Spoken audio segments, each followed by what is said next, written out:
Attention! Honor guard! Halt!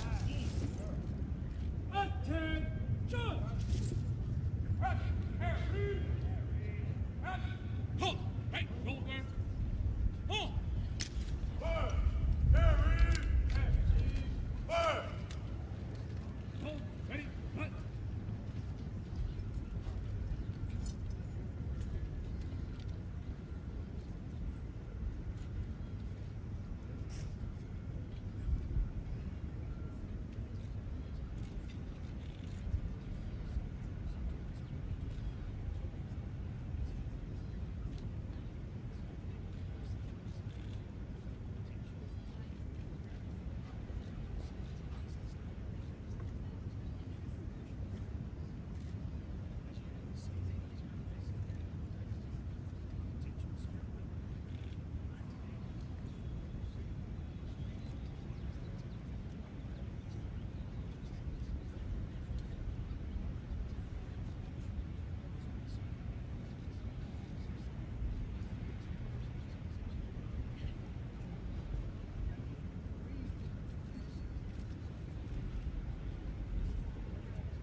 Staff, present arms.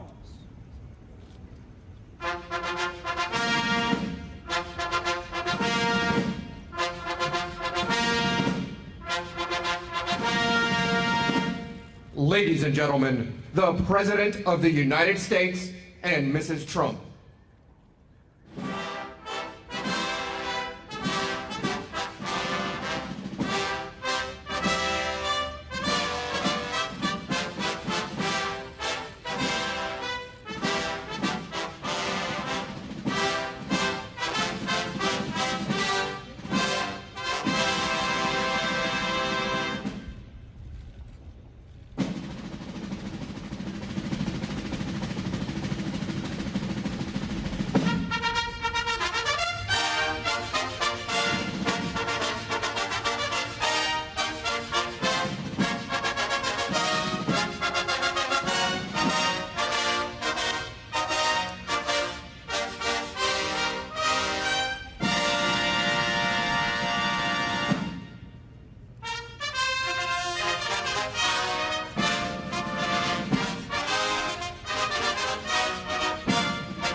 Ladies and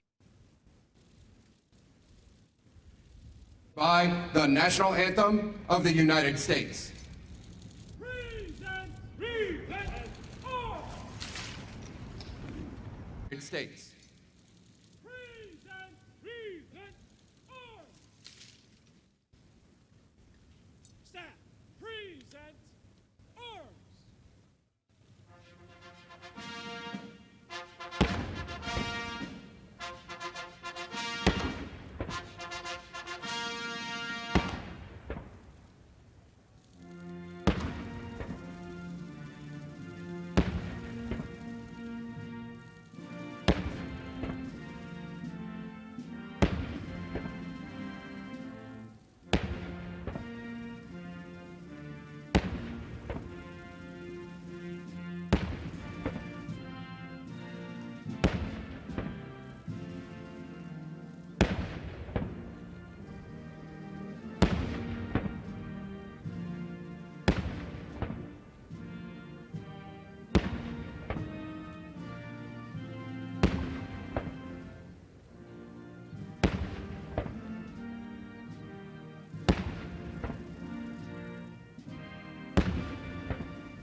Troop in review!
Mr. President, this concludes the honors.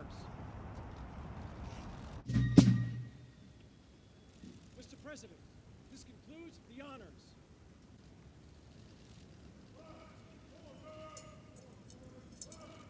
Ceremonial at ease. Halt. Order. Halt. Staff. Ceremonial at ease. Ceremonial at ease. Thank you. Prime Minister Morrison, Mrs. Morrison, members of the Australian delegation, and distinguished guests, today we celebrate the long-cherished and unwavering friendship between the United States and Australia. The First Lady and I are honored to welcome you and Jennifer to the White House, and we look forward to hosting you for a state dinner tonight in the Rose Garden. It will be quite something. The unbreakable bond between America and Australia is rooted in eternal ties of history, culture, and tradition. Last year, our nations commemorated 100 years of mateship since our gallant service members fought together in World War I. Today, we vow to carry on the righteous legacy of our exceptional alliance. The close relationship between our two countries dates back to the earliest days of the American Republic. In 1792, during George Washington's first term, the American ship Philadelphia became the first foreign trading vessel to enter an Australian port. In the coming decades, American prospectors, whalers, and merchants traveled to Australia for opportunity and adventure.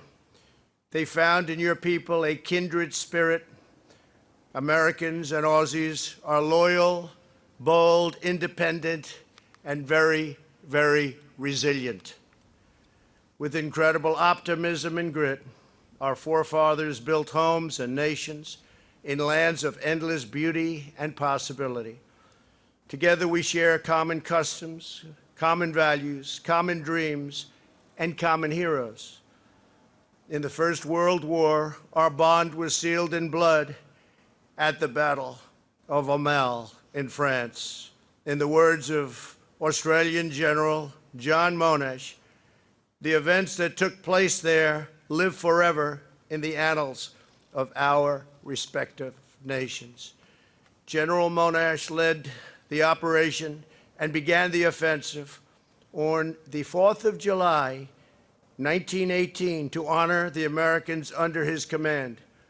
On that Independence Day, the mighty Aussie and American forces charged uphill to push the enemy from the high ground and retake strategically vital towns. In just 93 minutes, they liberated the village and helped turn the tide on the Western Front. It went very, very quickly. As General Monash later wrote, the Americans were ever after received by the Australians as blood brothers. Since that day, Australians and Americans have fought together, side by side, in every major conflict. In World War II, the Aussies held the line against Rommel for 8 harrowing months. Tobruk, they sacrificed our sailors during the Battle of Coral Sea. And 75 years ago, Aussie pilots patrolled the skies above Normandy on D-Day as we battled together to defeat the Nazis and rescue civilization. The United States and Australia formalized our security alliance in 1951. Decades later, on September 10th, 2001, right here at the White House, our nation celebrated the 50th anniversary of that treaty. The next morning, September 11th, America was attacked, and Australia invoked the treaty's mutual defense commitment for the first time ever. In the weeks that followed, as our beloved sons and daughters deployed to defend our freedom, we took comfort in knowing that they would have Australian warriors right by their side. Today, on National Prisoner of War Missing in Action Recognition Day, we pledge to forever honor our service members captured or still missing from battle throughout our history. We work and pray for the day when all of our heroes return home. On behalf of every American, I extend my profound thanks to the people of Australia for sacrificing with us in our shared fights against the menace of fascism, communism, and radical Islamic terrorism. In the past century, the friendship between our nations has not only withstood the tests of time and war here on earth, but also led our nations into the stars. This year, the United States commemorated the 50th anniversary of the Apollo 11 moon landing. Today, we give thanks to the nation of Australia for its vital contributions to the extraordinary achievement.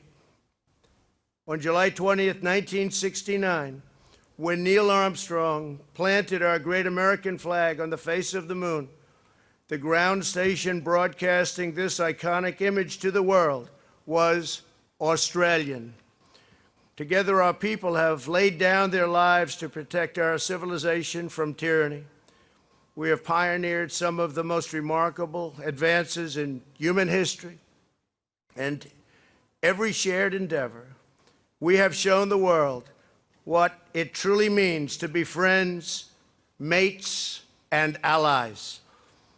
As we begin the next century of our truly extraordinary partnership, I know that America and Australia will remain forever united in defense of our liberty, our sovereignty, and our most treasured values. Thank you. God bless you. God bless Australia. And God bless the United States of America. Thank you very much.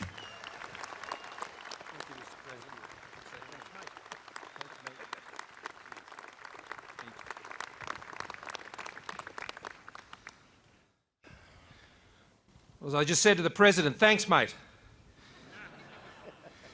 Mr. President, Mrs. Trump, honoured guests, distinguished guests, friends, one and all. here in this land of liberty. Thank you, Mr. President and Mrs. Trump, for the honour you have bestowed on my country here today with this extraordinary welcome. Jenny and I bring with us and our delegation the amity, the thanks and respect of 25 million Australians for this great country of these United States of America. 50 years ago, another Australian Prime Minister visited the White House and he said there are too many bonds between our two countries for any Australian Prime Minister to feel that he is a stranger. So once again, as another Prime Minister returns, as a friend, to celebrate with you, Mr. President, one of our oldest and dearest friendships, it is wonderful to be here. Australians and Americans understand each other like few other peoples. And it is true that you and I have established a very early understanding for which I'm grateful. No two peoples in the world make better friends easier than ours. Your respect for Australia, Mr. President, your personal encouragement, and the example afforded by your passion for what makes America great, makes ours a very easy connection. For a century, as you have recounted, we have done what true friends do, stick by each other. Ronald Reagan spoke of the truths and traditions that define the United States. Australians share these truths and traditions. We see the world through the same lens. From the cornfields of Lamel to the jungles of Southeast Asia and the Pacific, to the dust of Tarankout, and now even the waters of the Straits of Hormuz, Australians and Americans continue to stand together. I'm reminded of a story of a young American soldier in the First World War calling out to Australian soldiers for help to attend to the wounded. And an Australian soldier replied in the notorious blunt language of soldiers, which I will censor here. But he said, "Sure, Yank, I'll go. We're in this thing together." Mr. President, Australia may often look, he's a New Yorker. Mr. President, Australia may often look to the United States, but we have never been a country that has been prepared to leave it to the United States. We don't. That's not our way. We pull our weight. Like you, our lives, our fortunes and our sacred honour are found in our willingness to stand for what we believe. We believe, as Teddy Roosevelt declared, that national strength is found in the ability of citizens to live out their lives with self-restraint, self-mastery, common sense, the power of accepting individual responsibility, and the ability to act in conjunction with others and with courage and resolution. We believe in the capacity of enterprise and free markets to create wealth and to lift all, and for free and fair trade to bring nations closer together. We believe that governments derive their power from the consent of the governed, and that the ballot box in democracy is the surest foundation for peace and security. And we believe in the rule of law and freedom of association. These beliefs spurred this country to build a mighty canal, to stand up to fascism and militarism, to rebuild the modern world after winning a great peace. Inspired the fascination, wonder and joy of the world's children through a little mouse who could whistle a tune, who took humanity to the moon, and indeed, we're going back again, tore down a wall that separated liberty from oppression, and imagined, engineered and built a digital world that has connected humanity in a way that we now can't imagine living without. America reminds the world that it can be done. How great is America? The world is a better place because of this country living out its moral purpose. A world not just more secure, but more prosperous as well. The new economies of the world, lifting hundreds of millions from poverty, do so because they first saw the United States define a century and do that first, and then invited and supported them to follow. Mr. President, I know that the leaders of more powerful nations will indeed visit this home, known throughout the world, and will be welcomed as friends. But you won't find a more sure and steadfast friend, a better mate than Australia. It is a coincidence of history that on the very day Pearl Harbor was attacked, Australia gifted a 99-year lease to the United States to build its embassy on our capital. And 60 years later, as the President has remarked, on September 11, another Australian Prime Minister, John Howard, was here in Washington at our embassy, and he invoked our treaty with you and pledged our country to stand with you against the architects of terror, as we do to this day. When President Reagan welcomed another Australian Prime Minister on this lawn, he reminded us liberty is not an inevitable state and there is no law which guarantees that once achieved it will survive. So we pledge ourselves here, at this dawn of a second century of mateship, between our nations, to renew and modernise our alliance for a new century, to continue to be vigilant and strong, and to build the economic strength that our world needs, that contributes to the peace and prosperity of all. Whatever lies ahead in this century, I know that Australia and the United States will go on to meet it with the same courage, the same daring, the same unbreakable bond that has defined the first century of mateship. Mr. President and Mrs. Trump, thank you again for welcoming Jen and me here, and here as true friends. May God bless you. May God bless the good peoples of the Commonwealth of Australia and these United States of America.